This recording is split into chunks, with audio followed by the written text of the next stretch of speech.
தேனி மாவட்டம் கம்பம் பகுதியை சேர்ந்தவர் பிரகாஷ். இவருக்கு 34 வயசு. இவர் ஒரு பிரைவேட் ஃபைனான்ஸில் ஒர்க் பண்ணுறாரு. இவருக்கு என்ன வேலை அப்படின்னா, சில பேர் லோன் கேட்டு வரவங்களுடைய அப்ளிகேஷனை வெரிஃபை பண்ணுறது, அதை ப்ராசஸிங் பண்ணுறது, அப்படி கடன் வாங்கிட்டு போனவங்க கடன் கட்டலை அப்படின்னா அவங்களுக்கு ஃபோன் பண்ணி டார்ச்சர் கொடுத்து கடனை வசூலிக்கிறது. இந்த வேலையை செஞ்சுட்டு இருந்தார் பிரகாஷ். அப்படி அவங்களுடைய நிறுவனத்தில் ஒரு பெண் கடன் வாங்கியிருக்கிறாங்க. கொஞ்ச நாள் அவங்க வட்டி கட்டலை. உடனே அவங்களுக்கு ஃபோன் பண்ணி இவர் விசாரிக்கிறதுக்காக அவங்க அப்ளிகேஷன் எடுத்து பார்த்தவர், அந்த பெண் ரொம்ப அழகா இருக்காங்க அப்படிங்கிறத பார்த்ததும், இந்த மாதிரியான ஆட்களை நீங்க டீல் பண்ணிருக்கீங்களான்னு தெரியல, அவங்களாம் ரொம்ப ஹார்ஷா பேசுவாங்க. ஆனா இந்த பிரகாஷ் அந்த பெண்ணுக்கு ஃபோன் பண்ணி, ஏங்க நீங்க வட்டி கட்ட மாட்டீங்களா அப்படின்னு சொல்லிட்டு ரொம்ப பரிவா வலிஞ்சு வலிஞ்சு பேசிட்டான். அந்த பொண்ணுக்கு தெரிஞ்சு போச்சு, பார்ட்டி ரொம்ப வலிகிறான், அதனால நம்ம வட்டி கட்ட வேண்டியதில்லை, இவனை கரெக்ட் பண்ணோம்னா நம்ம வட்டி இல்லாம தப்பிச்சுக்கலாம் அப்படிங்கிற மாதிரி அவங்க இந்த பெண்ணும் அதுக்கு இடம் கொடுத்துருக்காங்க, கம்பெனி கொடுத்துருக்காங்க. அப்படி உங்களுடைய பழக்கம் ஆரம்பிச்சது. அது கடைசியில கள்ளக்காதலா போய் முடிஞ்சது. வெறும் தொழில் முறையில பேசி பழகிருந்தாங்கன்னா இது மிகப்பெரிய ஒரு கொடூரமான சம்பவமா மாறியிருக்காது. வெறும் 100கணக்கான போலீஸ் இந்த நபருடைய உடலை தேடுற அளவுக்கு இது கொண்டு போய் விட்டுருக்காது. சரி, இந்த சம்பவத்துக்கு நேரடியாக நம்ம போகலாம். இந்த இறந்து போன நபர் யார், இவரை கொன்னது யாரு, ஏன் கொண்டாங்க அப்படிங்கிறத நான் கதையில சொல்லிட்டேன். எப்படி கொண்டாங்க அப்படிங்கிறது தான் இந்த கதையுடைய ரொம்ப ரொம்ப முக்கியமான திருப்பம். இதை கண்டுபிடிக்கிறதுக்கு போலீஸ் அவ்வளோ பெரிய முயற்சிகள் எடுத்திருக்காங்க, அவ்வளோ பெரிய டீம் இதுக்குள்ள ஒர்க் பண்ணியிருக்காங்க. சரி, நேரடியா இந்த சம்பவத்துக்குள்ள போகலாம். தேனி மாவட்டம் கம்ப பகுதியை அடுத்த கூலத்தேவர் முக்கு அப்படின்னு ஒரு ஸ்ட்ரீட் இருக்குது. அங்க பிரகாஷ் ஒரு வாழ்ந்து வருகிறார். இவருக்கு 34 வயது. இவருடைய மனைவி பெயர் கனிமொழி. உங்க 2 பேருக்கு கொஞ்சம் வருடங்களுக்கு முன்னாடி தான் கல்யாணம் ஆயிருக்கு. உங்களுக்கு குழந்தைகள் இல்லை. இவர் ஒரு பிரைவேட் ஃபைனான்ஸ்ல ஒர்க் பண்றார். நான் ஆல்ரெடி சொன்னது மாதிரி யாருக்கெல்லாம் கடன் கொடுக்கலாம், கொடுத்த கடனை வசூலிக்கிறது அப்படின்னு சொல்லிட்டு அந்த எல்லா வேலையும் இழுத்து போட்டு செய்யறவர் பிரகாஷ். இவருக்கு ஒர்க்கிங் டைம் அப்படின்னு பார்த்தா காலையில 9 மணிலேருந்து ஈவினிங் 6 மணி. ஆனா இவர் வேலைக்கு போயிட்டு கொஞ்ச நாள் 6 மணிக்கெல்லாம் வந்து எடுத்தவர் இப்ப சமீப காலமா வேலைக்கு போனா ரொம்ப லேட் நைட் வர்றாரு. 11 மணிக்கு வர்றாரு, 12 மணிக்கு வர்றாரு, சம்டைம்ஸ் வரவே மாட்டேங்கிறார். எப்போ எங்க ஒய்ஃப் கனிமொழி கேட்டாலும், இல்லைம்மா எனக்கு வந்து வேலை ரொம்ப ஜாஸ்தி இருக்குது, ஓவர் ஒர்க்கோடனால சம்டைம்ஸ் நான் கஸ்டமரை தேடி போறேன், நான் அங்கேயே ஏதாவது ஹோட்டல்ல தங்கிடுறேன், இல்லைன்னா கம்பெனிலே தங்கிடுறேன் அப்படின்னு சொல்லிட்டு பயங்கரமா வேலை ஜாஸ்தி இருக்கு அப்படின்னு சொன்ன உடனே, ஐயோ வீட்டுக்கார் ரொம்ப கஷ்டப்பட்டு வேலை செய்யறாரு அப்படின்னு சொல்லிட்டு ரொம்ப அன்போட கணவரை கவனிச்சிட்டு இருக்காங்க. இந்த கணவன் மனைவிக்குள்ள செக்ஷுவல் ரிலேஷன்ஷிப்பும் ரொம்ப குறைஞ்சிக்கிட்டே இருக்கு. இதையும் நீங்க கவனத்துல வச்சுக்கோங்க. இந்த மாதிரி சூழல்ல தான் செப்டம்பர் 21, 2022 அன்னைக்கு காலையில வேலைக்கு போன கணவர் 6 மணிக்கு வரல. 6 மணிக்கு வரல அப்படிங்கிறது பெண் கனிமொழிக்கு ஒரு மிகப்பெரிய விஷயம் இல்லை. ஏன்னா சமீப காலமா லேட்டா தான் வர்றாரு அப்படிங்கிறதுனால 10-11 மணி நேரம் வெயிட் பண்ணிட்டு இருந்திருக்காங்க. ஆனா அப்பவும் அவர் வரல. 11 மணி தாண்டி அவர் லேட் நைட்டு வருவார், சம்டைம்ஸ் அடுத்த நாள் காலையில வருவாருனால அந்த பெண் அப்போ ட்ரை பண்ணியிருக்காங்க. ஃபோன் ட்ரிங்காக இருக்குது, ஃபோன் அவர் எடுக்கல. உடனே அவங்க படுத்து தூங்கிட்டாங்க. காலையில் எழுந்திரிச்சு பார்க்கும்போது பக்கத்துல கணவர் படுத்திருக்கிறாரா அப்படின்னா கணவர் அப்பவும் வரல. உடனே அப்போ எடுத்து கால் ட்ரை பண்ணியிருக்காங்க, பெல் போயிருக்குது, அவர் ஃபோன் எடுக்கல. சரி, கொஞ்ச நேரம் கழிச்சு வருவார் போல இருக்குன்னு விட்டுட்டாங்க. இப்போ காலையில 10 மணி தாண்டி 11 மணி ஆகுது. செப்டம்பர் 22 11 மணி தாண்டி இவங்க மறுபடியும் ட்ரை பண்றாங்க. அப்போ அவருடைய ஃபோன் சுவிட்ச் ஆஃப் ஆயிருக்கு. உடனே அவங்க கம்பெனிக்கு ஃபோன் பண்ணி கேட்டா, உங்க கணவர் நேற்று ஈவினிங் 6 o'clock கிளம்பிட்டாரு அப்படிங்கிற தகவலை அவங்க சொல்றாங்க. இதை கேட்டதும் இப்போ கொஞ்சமா கனிமொழிக்கு பயம் வந்திருக்குது. அதுக்கப்புறம் அவருடைய நண்பர்கள், உறவினர்கள் எல்லாருக்கும் ஃபோன் பண்ணி விசாரிச்சா யாருக்குமே இந்த பிரகாஷ் எங்க போனாரு அப்படிங்கிற தகவல் தெரிய வரல. உடனே ரொம்ப பயந்து போன இந்த கனிமொழி உங்க அப்பா அம்மாவை கூப்பிட்டுக்கிட்டு கம்பம் போலீஸ் ஸ்டேஷன்ல போய் ஒரு கம்ப்ளைண்ட்டை ஃபைல் பண்றாங்க. என்னுடைய கணவர் நேற்று காலையில 9 மணிக்கு வேலைக்கு போனவர் இன்ன வரைக்கும் வரல, கண்டுபிடிச்சு கொடுங்க அப்படின்னு இந்த கம்ப்ளைண்ட்டை பதிவு பண்ண போலீஸ் டீம் இதுக்குள்ள இறங்கி அவர் எங்க போனார் அப்படின்னு சொல்லி என்கொயரி பண்ண ஆரம்பிக்கிறாங்க. நேரடியாக அவங்க போனது அவருடைய ஆஃபீஸ்ல போயிட்டு எங்க இந்த பிரகாஷன் விசாரிச்சாங்க. நேற்று ஈவினிங் 6 மணிக்கெல்லாம் போயிட்டாரு அப்படிங்கிற தகவலை சொல்றாங்க. அதுக்கான எவிடன்ஸ் இருக்குது. சிசிடிவி ஃபுட்டேஜில் ஆஃபீஸை விட்டு வெளில போனதுக்கான எல்லா எவிடன்ஸும் இருக்குது. சரி, இந்த பிரகாஷ்க்கு எதிரிகள் யாராவது இருக்காங்களா? இந்த ஃபினான்ஸ் தொழில் இருக்கிறவங்களுக்கு நிறைய எதிரிகள் இருக்கும். எப்பவுமே அடுத்தவங்க பாவத்தை சம்பாதிக்கிறது தானே இந்த ஃபினான்ஸ்ல ஒர்க் பண்றவங்களுடைய வேலை. தேவையில்லாம பேசுவாங்க, டென்ஷன் பண்ணுவாங்க, தரக்குறைவா மரியாதை இல்லாமல் பேசுவாங்க, கட்டவாரத்தில் பேசுவாங்க சொல்லி யாருக்கோ ஒருத்தருக்கு சம்பாதிச்சு கொடுக்கறதுக்காக இந்த மாதிரியான நபர்கள் ஏகப்பட்ட எதிரிகளை சம்பாதிச்சு வச்சிருப்பாங்க. அந்த மாதிரி இவருக்கு ஏதாவது எதிரிகள் இருக்கா அப்படின்னு சொல்லி அவங்க விசாரிக்கும் பொழுது இவருக்கு எந்த எதிரிகளும் இல்லை அப்படிங்கிறது தெரிய வருது. பக்கத்தில் இருக்கிற நண்பர்கள், பக்கத்து வீடு, உறவினர்கள் எல்லா வீட்டையும் போயிட்டு நீங்க பிரகாஷை பாத்தீங்களா, எப்போ பாத்தீங்கன்னு சொல்லி டோட்டலா என்கொயரி பண்றாங்க. ஆனா சுத்தமா பிரகாஷ் எங்க போனாருங்கிறது கடைசி வரைக்கும் தெரியாத ஒரு மர்மமாவே இருக்குது. சரி, அடுத்த கட்டமா இந்த பிரகாஷுடைய மொபைல் எங்க இருக்குது, எங்க சுவிட்ச் ஆஃப் ஆனது, யார் கடைசியா அவங்களுக்கு கால் பண்ணியிருக்கா, இவர் யாருக்கு கடைசியா கால் பண்ணாங்கிற எல்லா டீட்டெயிலும் எடுக்கிறதுக்காக அவருடைய ஃபோன் ரெக்கார்ட்ஸை அவங்க கலெக்ட் பண்றாங்க. அப்படி பார்த்ததுல இந்த பிரகாஷ் யாரோ ஒரு நம்பருக்கு தொடர்ச்சியா கால் பண்ணியிருக்காங்க. அந்த நம்பர்ல இருந்து இவருக்கு தொடர்ச்சியா கால் வந்திருக்கு அப்படிங்கிறது அவங்களுக்கு தெரிய வந்துச்சு. இன்பிட்வீன்ல ஆபீஸ்ல விசாரிக்கும் பொழுது இந்த பிரகாஷ் எப்போதுமே 6 மணிக்கெல்லாம் வீட்டுக்கு போயிடுவாரு அப்படிங்கிற தகவலும் சொல்றாங்க. பிரகாஷுடைய ஒய்ஃப் சொன்ன தகவல் என்னன்னா, என் வீட்டுக்காரு லேட்டா வருவாரு, சம்டைம்ஸ் வரவே மாட்டாரு அப்படிங்கிற தகவல்லாம் சொல்றாங்க. இது ஆபீஸ்ல கேட்கறாங்க போலீஸ்ல இருந்து. நீங்க பிரகாஷ்க்கு அதிகமான வேலை கொடுக்குறீங்களா, வெளியூர் அனுப்புவீங்களா, வீட்டுக்கு லேட்டா தான் போவாரா அப்படின்னா, இல்லையே, எங்களுடைய ஸ்டாஃப் எல்லாமே 6 மணிக்கெல்லாம் போயிடுவாங்க, நாங்கள் ஆபீஸை 6 மணிக்கு க்ளோஸ் பண்ணிடுவோம் அப்படிங்கிற தகவலை சொல்றாங்க. அப்போ 6 மணிக்கு மேல இந்த பிரகாஷ் எங்க போவாரு அப்படிங்கிறது போலீஸ்க்கு ஒரு மிகப்பெரிய கேள்வியா இருந்துட்டு இருக்குது. ஸோ அந்த கேள்விக்கு நம்ம விடையை கண்டுபிடிச்சோம்னா இந்த பிரகாஷ்க்கு என்ன ஆணுச்சு அப்படிங்கிறத கண்டுபிடிக்கலாங்கிற கோணத்திலையும் அவங்க விசாரிச்சுட்டு இருக்காங்க. அப்படி இருக்கும்போதுதான் இந்த பிரகாஷ் இறக்குறதுக்கு கடைசி நிமிஷத்துல இவங்களுக்கு இந்த கால் ரெக்கார்ட்ஸ் எடுத்து அவர் செக் பண்ணும்போது ஒரு நம்பருக்கு கடந்த சில மாதங்களாக தொடர்ச்சியாக கால் பண்ணிட்டே இருந்திருக்காரு அப்படிங்கிற தகவல் தெரிய வருது. அந்த நம்பர் இந்த பிரகாஷ் இருந்த வீட்டுக்கு பக்கத்து தெருவில் இருந்துதான் பேசப்பட்டது. அந்த நம்பருக்குரியவங்களுடைய பேர் நித்யா. அவங்களுக்கு 27 வயது. அந்த நித்யாவை அவங்க அழைச்சிட்டு என்கொயரி பண்றாங்க. நித்யாவுடைய கணவர் பெயர் வினோத். இவர் ஒரு ஆட்டோ டிரைவரா இருக்கார். இவருக்கு 31 வயது. இந்த நித்யாவை கூப்பிட்டு, உனக்கும் இந்த பிரகாஷுக்கும் என்னமா தொடர்பு அப்படின்னா, அவங்க சொல்றாங்க, நான் கம்பெனில கொஞ்சம் பணம் கடன் வாங்கியிருந்தேன், லோன் எடுத்திருந்தேன், அது சம்பந்தமா வட்டி கட்ட சொல்லி அவருக்கு எனக்கு ஃபோன் பண்ணுவாரு, நான் கட்டுறேங்க அப்படின்னு சொல்லிட்டு சொல்லிடுவேன். இதுதான் எங்களுக்குள்ள நடந்த கான்வர்சேஷன். இது சம்பந்தமா நாங்கள் அடிக்கடி பேசிக்குவோம், வேற எந்த தவறான தொடர்பும் இல்லை அப்படின்னு அவங்க பக்காவா சொல்றாங்க. இது உண்மையா அப்படின்னு சொல்லிட்டு நித்யாவுடைய கணவன் வினோத்திட்ட கூப்பிட்டு கேட்டா, ஆமா, என்னுடைய ஒய்ஃப் கடன் வாங்கியிருந்தாங்க, அது சம்பந்தமா பேசுவாங்க. அது மட்டும் இல்லாம அந்த பிரகாஷ் எனக்கு நண்பரும் கூட, அவர் காணா போயிட்டாருன்னா நீங்க போய் தீவிரமா தேடி கண்டுபிடிங்க அப்படின்னு சொல்லி போலீஸ்ட்டு அவர் ரொம்ப அக்கறையா சொல்றாரு. இது ரொம்ப குழப்பத்துக்கு உள்ளாக்குது போலீஸ. இவங்களும் இப்படி சொல்றாங்களே, அப்ப எங்கதான் போயிருப்பாரு அப்படின்னு சொல்லிட்டு பேசிட்டு இருக்கும்போது, இப்போ கணவனுக்கு தெரியாம மனைவி கிட்ட அவங்க கணவர் உண்மையெல்லாம் சொல்லிட்டாருமா, நீ என்ன நடந்துச்சா நீ சொல்லு, அன்னைக்கு ஏதோ நடந்திருக்கு, நீ மறைக்காத சொல்லு அப்படிங்கிற மாதிரி இப்போ போலீஸ் விசாரிக்க ஆரம்பிக்கும் போது கணவனும் மனைவியும் தனித்தனியா அவங்க வளர ஆரம்பிக்கிறாங்க. இந்த 2 பேரும் என்ன நடந்துச்சு அப்படிங்கிறத உண்மையை சொல்ல ஆரம்பிக்கிறாங்க. இந்த நித்யா என்ன பண்றாங்க அப்படின்னா, தன்னுடைய கணவனுக்கு தெரியாம அங்க இருக்கிற பிரைவேட் ஃபைனான்ஸ்ல கொஞ்சம் கடன் வாங்குறாங்க. அந்த கடன் வாங்கி அவங்களால வட்டியை கட்ட முடியல, அதுக்காக ஓடி ஆரம்பிக்கிறாங்க. வட்டி கட்டாதவங்கள லிஸ்ட் எல்லாம் இந்த பிரகாஷுடைய கைக்கு போய் பிரகாஷ் எல்லாருக்கும் ஃபோன் பண்ணி கிளின்னு கிழிப்பாரு. அந்த மாதிரிதான் நித்யாவோட போட்டோ பார்த்த பிரகாஷுக்கு, இந்த பொண்ணு இவ்வளவு அழகா இருக்காளே அப்படின்னு சொல்லிட்டு இந்த பெண்ணுக்கு ஃபோன் பண்ணி, வழக்கமா ஆம்பளைங்களை இருந்தா கெட்ட வாரத்துல திட்டுற இந்த பிரகாஷ் அந்த பொண்ணுகிட்ட ரொம்ப வலிஞ்சு பேசியிருக்கான். ஏமா நீங்க வட்டி கட்டக்கூடாதா, ஏமா அப்படி பண்றீங்கன்னு சொல்லிட்டு பேசின உடனே இந்த பெண்ணுக்கு வழக்கமா இந்த மாதிரி ஃபினான்ஸ்ல இருந்து பேசுறவங்க எல்லாம் எப்படி பேசுவாங்கிறது அந்த பெண்ணுக்கு தெரியும். ஆனா இவன் கொஞ்சம் நைஸா பேசுறானே, ரொம்ப வலிறானே அப்படின்னு அந்த பெண்ணுக்கு தெரிஞ்சு போச்சு. இந்த பேச்சு அன்னையோட முடியல. 2ஆம் நாள் அது மாதிரி ஃபோன் பண்ணியிருக்கான். 3ஆம் நாள் இப்ப இந்த பெண் பக்காவா ஸ்கெட்ச் போட்டுச்சு. அதாவது நித்யா, இவன் நம்ம கிட்ட வலிகிறான், ஸோ இந்த கடனை நம்ம கட்டாம இருக்கணும் அப்படின்னா இந்த பிரகாஷுக்கு பிடிச்ச மாதிரி நம்ம பேசினா நம்ம கடனை கட்ட வேண்டியதில்லை அப்படிங்கிற மாதிரி அவங்க முடிவு பண்ணிட்டாங்க.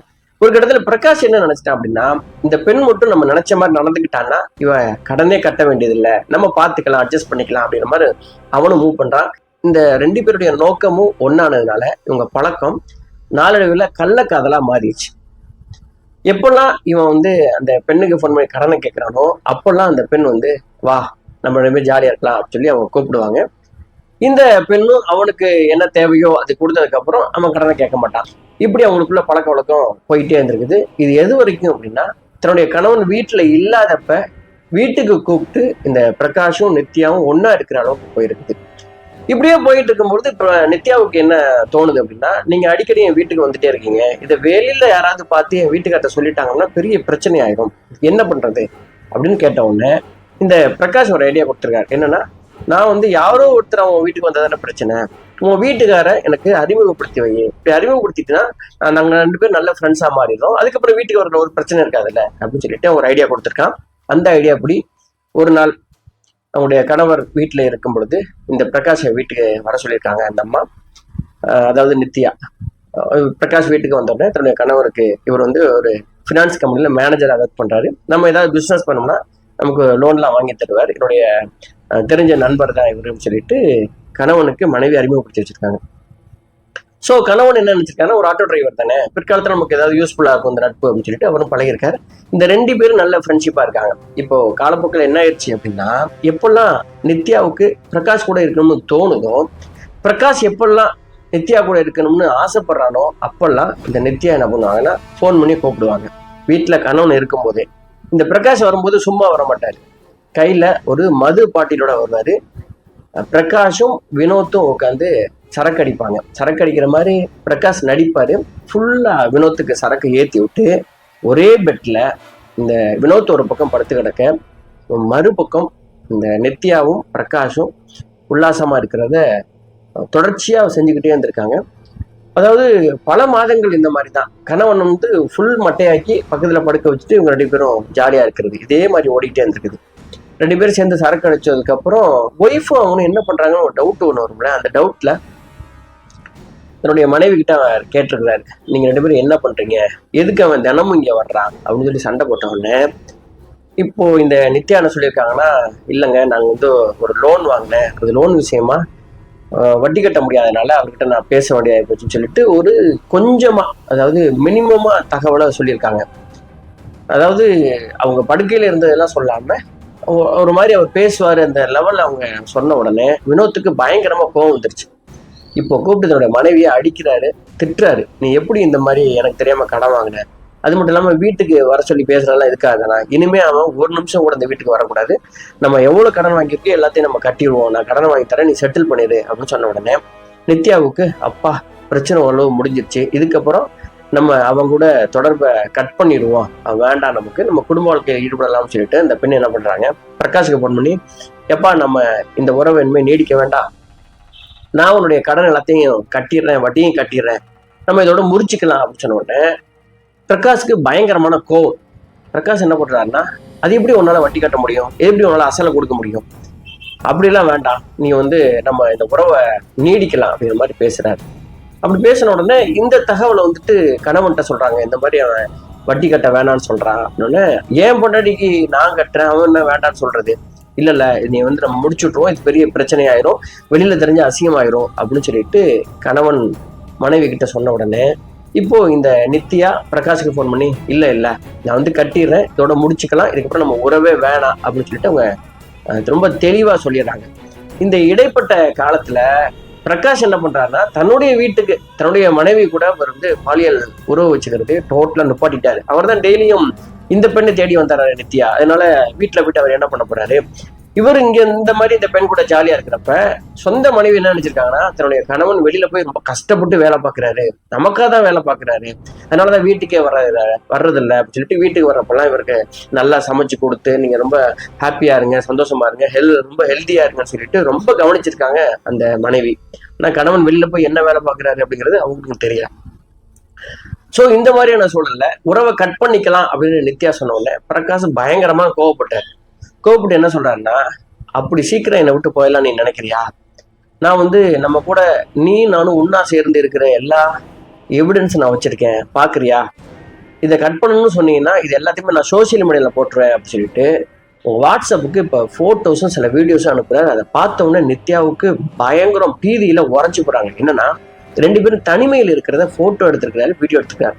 எப்பெல்லாம் அவங்க வீட்டுக்கு போறாரோ அப்போ இந்த நித்யாவுக்கு தெரியாம கேமராவை ஆன் பண்ணி வச்சுட்டு அவங்க 2 பேரும் செக்ஸ் பண்றத வீடியோவா எடுத்து வச்சுக்குவார். இந்த மாதிரி எல்லா வீடியோ வச்சிருந்துருக்கலாம். அதுல சில கிளிப்பிங்ஸையும் சில பிக்சரையும் அனுப்பிச்சிருக்கான் வாட்ஸ்அப்ல. இதை பார்த்தோன்னே நித்யா நொறுங்கி போயிடுறாங்க. ரொம்ப பயந்துகிட்டே முதல் முறையா தன்னுடைய கணவன்கிட்ட போய் தன்னுடைய உறவு எவ்வளோ இப்படி இருந்திருக்குது, அவன் என்ன பிளாக்மெயில் பண்றான்னு சொல்லி இந்த வீடியோவையும் போட்டோவையும் காமிச்சோன்னா வினோத்துக்கு பயங்கரமான கோபம். இப்ப மனைவியை போட்டு அடிக்கிறாரு, நீ இதெல்லாம் சொல்லவே இல்லையே, இப்படி இல்லாம நீ பண்ணுவேன்னு சொல்லிட்டு அவர் பயங்கரமா இடிச்சிட்டு சரி இதுல இருந்து என்ன பண்றது அப்படின்னு சொல்லி கணவன் மனைவி 2 பேருமே பேசியிருக்காங்க.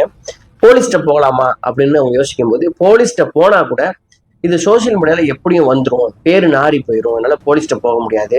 அவங்ககிட்ட எப்படியாவது கெஞ்சி வாங்கலாமா அப்படின்னா, இல்ல அவன் அதெல்லாம் தாண்டிட்டான், அவன் வந்து கடைசி வரையும் வாழ்நாள் முழுக்க நான் உன் கூட தான் இருப்பேன், உன்னை வந்து நான் இந்த மாதிரி பயன்படுத்துவேன்னு சொல்லி தான் மிரட்டுறான். அதனால அவன் ஒத்துக்கவே மாட்டான். இது கண்டிப்பா வெளில தெரிஞ்சா நம்ம பேர் கெட்டு போயிடும், சாகிறத தவிர வேற வழியே இல்லை அப்படிங்கிற மாதிரி புருஷ முன்னாடி பேர் பேசியிருக்காங்க. இப்படியே பேசிட்டு இருக்கும்போது ஒரு இடத்துல அவங்க ஒரு முடிவு பண்ணியிருக்காங்கன்னா, இதுக்கு ஒரே ஒரு ஆப்ஷன் இருக்குது. என்னன்னா, இந்த பிரகாஷை நம்ம கொண்டுட்டோம் அப்படின்னோம்னா இந்த விஷயம் வெளியில வராது, யாருக்கும் தெரியாம இதை மூடி மறைச்சிடலாம் அப்படின்னு சொல்லி முடிவு பண்ணியிருக்காங்க. அதுக்காக அவங்க தேர்ந்தெடுத்தனால தான் செப்டம்பர் 21, 2022 அன்னைக்கு ஈவினிங் சாயங்காலம் ஒரு 6-7 மணி போல இந்த பிரகாஷுக்கு ஃபோன் பண்ணியிருக்காங்க நித்யா. எங்க வீட்டுக்காரர் வந்து வீட்டில் தான் இருக்காரு, நீங்க கொஞ்சம் வர்றீங்களா அப்படின்னு சொன்ன உடனே, இப்போ 2-3 மாசமா இந்த மாதிரி பிரச்சனை போயிட்டு இருக்குது, அந்த உறவை கட் பண்ணிக்கலாம் அப்படின்னு சொல்லிட்டு, அதனால பிரகாஷ் நித்யாவை பார்க்க முடியாம ஒரு மாதிரி ஒரு வெறி பிடிச்ச மாதிரி இருந்திருக்கான். அவன் தான் த்ரெட் பண்ணிட்டே இருக்கானே எனக்கு வேணும் வேணும்னு சொல்லிட்டு. இப்போ வாண்டடா அந்த பெண்ணை கூப்பிடுறதுனால சரி இன்னைக்கு வேட்டை இருக்கு அப்படின்னு சொல்லிட்டு கையில வழக்கம் போல ஒரு மது பாட்டில வாங்கிக்கிட்டு என்ன பண்ணியிருக்கான், வீட்டுக்கு போயிருக்கான். அதே பழைய டெக்னிக் தான், அந்த சரக்கு பாட்டில கொண்டு போயிட்டு ஓப்பன் பண்ணி வினோத்தும் பிரகாஷம் அடிப்பாங்க, அடிக்கிற மாதிரி பிரகாஷ் நடிப்பான். வினோத் மட்டையான உடனே அதே பெட்ல 2 பேரும் ஒன்னா இருக்கிறது தானே வழக்கம். அந்த மாதிரி அவங்க நினைச்சுக்கிட்டு வீட்டுக்கு போயிட்டு வினோத்து கூட சேர்ந்து பிரகாஷ் குடிக்கிறதுக்காக உட்காந்துருக்கான். 2 பேரும் குடிக்க ஆரம்பிச்சிருக்காங்க. எப்போதுமே குடிச்சிட்டு மட்டையாகிற வினோத்துக்கு தான் தெரியுமே இன்னைக்கு பார்ட்டி வர்றான் அப்படின்னு, அதுக்காக கொஞ்சமா குடிச்சிட்டு அன்னைக்கு மட்டையான மாதிரி அவன் நடிச்சிருக்கான். கொஞ்ச நேரத்துல பிரகாஷ் கொஞ்சமா குடிச்சிட்டு கதவெல்லாம் தாள் போட்டு இந்த பெண்கிட்ட போய் தப்பா நடக்கிறதுக்காக அந்த பெண்ணுடைய உடல்ல கை வச்சிருக்கான். அப்போ திடீர்னு மயங்கி கிடந்த இந்த வினோத்து எந்திரிச்சு அங்க தயாரா ஆல்ரெடி வாங்கி வச்சிருந்த கயிறை போட்டு பிரகாஷுடைய கழுத்துல இருக்கிறாங்க. கை கால்லாம் உதறுது. அந்த இடத்துல அவன் கத்த முடியாம உயிருக்கு துடிச்சிருக்கான். அவன் கை காலையும் பிடிச்சுக்கிட்டது அந்த பெண் நித்யா.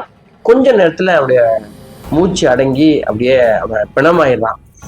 அதுக்கப்புறம் தன்னுடைய நண்பர் ரமேஷ் அப்படின்னு ஒரு நபர், அவர் ஒரு ஆட்டோ டிரைவர், அவருக்கு 31 வயசு, வினோத்தோட ஃப்ரெண்டு, அவருக்கு ஃபோன் பண்ணி இந்த மாதிரி ஒரு கொலையாகி போச்சு, என் ஒய்ஃபை வந்து அவன் த்ரெட்டன் பண்ணான், அதனால கொலை பண்ணிட்டேன், இதை எப்படியாவது டிஸ்போஸ் பண்ணுறது எனக்கு ஹெல்ப் பண்ணுங்க அப்படின்னு சொல்லி கெஞ்சிருக்காங்க. உடனே அவர் ஒரு நண்பர் என்ன கேட்டாலும் செய்யலாம் அப்படின்னு சொல்லி சில அப்பாவிகள் நம்ம சமூகத்தில் இருக்கிறாங்கல்ல, நட்புக்காக ஏதெல்லாம் பண்ணக்கூடாதுன்னு நம்ம கண்டிப்பாக தெரிஞ்சிருக்கணும். இல்லைன்னா இந்த மாதிரி தான் அநியாயத்துக்கு வாழ்க்கை ஸ்பாயிலாக போகும். அவர் எப்படி இருக்காருன்னா, அங்கேருந்து ஆட்டோ எடுத்துகிட்டு வந்து இந்த பாடியை டிஸ்போஸ் பண்ணிருக்கா. ஆட்டோவில் 3 பேர் சேர்ந்து தூக்கி வச்சிருக்காங்க. அதுக்கப்புறம் அங்கிருந்து போய் முல்லை பெரியாறுல போய் அந்த பாடியை தூக்கி போட்டுறாங்க. அந்த ஆறு எப்படின்னா பல 100 கிலோமீட்டர் அப்படியே டிராவல் ஆகி போற ஆறு. அங்கங்க ஜங்ஷன் இருக்கும், அதுக்குள்ள போட்டா கண்டிப்பா கண்டுபிடிக்கிறதுக்கு வாய்ப்பே கிடையாது. அப்படி தூக்கி போட்டு வீட்டுல வந்துட்டாங்க. அதுக்கப்புறம் தான் புருஷனை காணோம்னு சொல்லிட்டு கனிமொழி போய் கம்ப்ளைண்ட் கொடுத்து போலீஸ் வந்து இந்த புருஷ முன்னாடி 2 பேரையும் பிடிச்சி விசாரணை பண்ணதில்லை, இந்த மாதிரி ஆத்துல தூக்கி போட்டோம் அப்படின்னு சொன்ன உடனே போலீஸுக்கு தலை கிறுகிட்டு போச்சு. ஏன்னா இப்படி பாடியை தூக்கி அதில் போட்டா கண்டுபிடிக்கிறதுக்கு வாய்ப்பே கிடையாது. 100கணக்கான போலீஸ் ஒரு டீமை போட்டு இந்த முல்லை பெரியாறு போற வழித்தடங்கள்ல இருக்கிற ஜங்ஷன் எல்லாம் ஒதுங்கி இருக்கான்னு சொல்லி தேடி கண்டுபிடிக்கிறாங்க. 1 நாள் 2 நாள்ல 15 நாள் கழிச்சு இந்த பாடியை கரையோரம் ஒதுங்கி இருந்த இடத்துல பாடியெல்லாம் உப்பி போய் அதை கண்டுபிடிச்சு எடுத்து இப்போ இந்த கேஸ் நடந்துட்டு இருக்குது.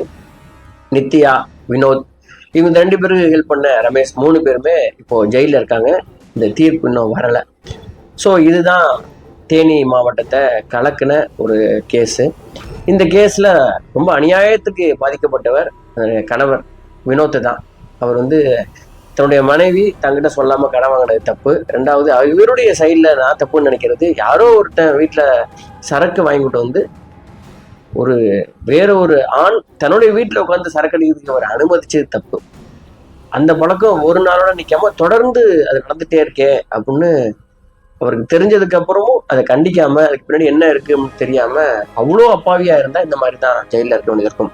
இதுல பாருங்க, ஒரு கடனை புருஷனுக்கு தெரியாம வாங்கிட்டு அந்த கடனுக்கு வட்டி கட்டுறது தானே நியாயம். அந்த வட்டியும் கட்டாம அவனை எப்படியாவது நம்ம சரி பண்ணி அவனை கைக்குள்ள வச்சுட்டா வட்டி கட்ட வேண்டியதுன்னு கிரிமினலா யோசிச்ச அந்த பெண் நித்யா.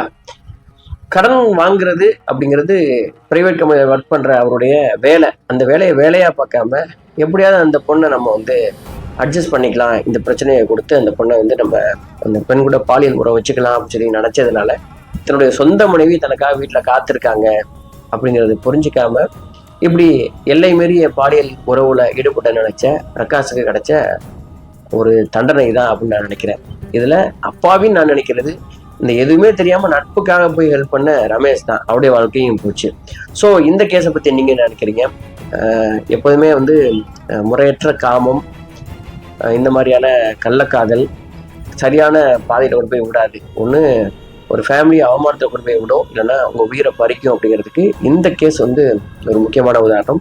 இவங்களுக்கு என்ன தண்டனை கிடைக்கும், இந்த மாதிரியான சம்பவங்கள் நடக்காம இருக்கணும்னா எப்படி எச்சரிக்கையா இருக்கணும், ஃபேமிலியை காப்பாத்திக்கிறது எப்படி அப்படின்றத பத்திலாம் நீங்க கமெண்ட் பண்ணுங்க. மறக்காம இந்த சேனல் நீங்க சப்ஸ்கிரைப் பண்ணீங்க. நான் உங்கள் அரசஜா. நன்றி, வணக்கம்.